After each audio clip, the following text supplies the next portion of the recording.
Welcome back. Let's see a different example of broken authentication attack.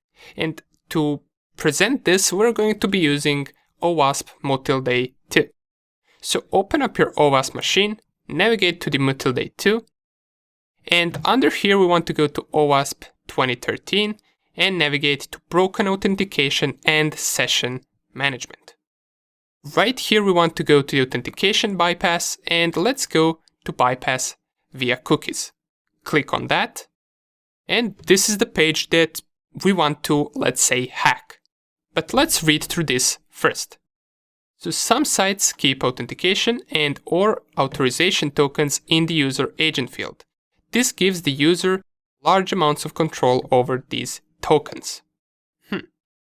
Okay, but do we really need to read through all of this? It just tells us that some different attacks are possible, such as SQL injection, brute force, and secret administrative pages.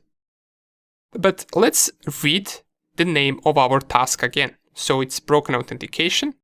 We want to bypass authentication, and we want to do it via cookies. Okay, to be able to do this, we need to have an account on this page. So let's create a simple account by going on login and register. And we don't have an account, so let's register right here. We're going to type username.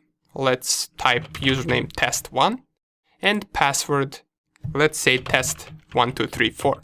We will confirm the password, and the signature is not needed, so let's just create an account. Okay, it tells us account created.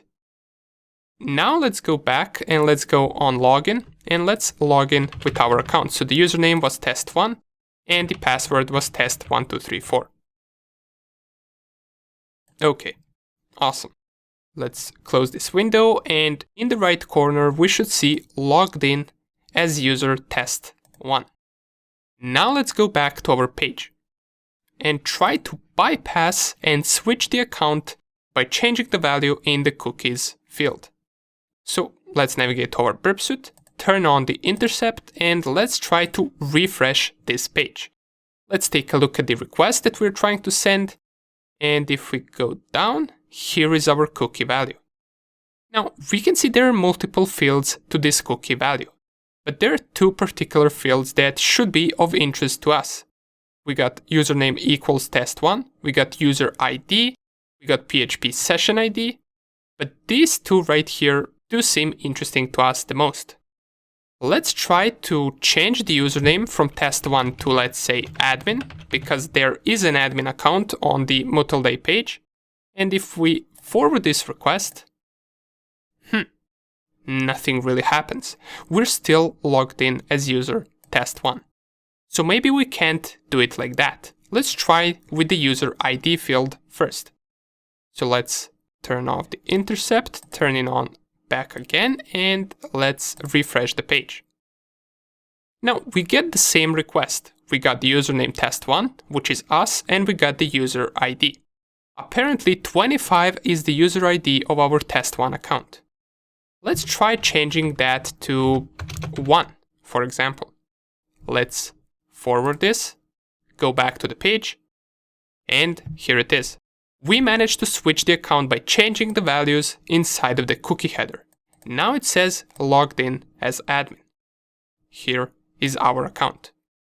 And we can do that for any account that we want. If I refresh the page and change the user ID from 25 to 2, forward, now we should get a different account, logged in as Adrian. How cool is that? And this is a vulnerability in the session management. It allows us to switch the accounts by changing the user ID in the cookie field. So this was also a simple example, and in the next few lectures we're also going to take a look at different approaches to broken authentication attack.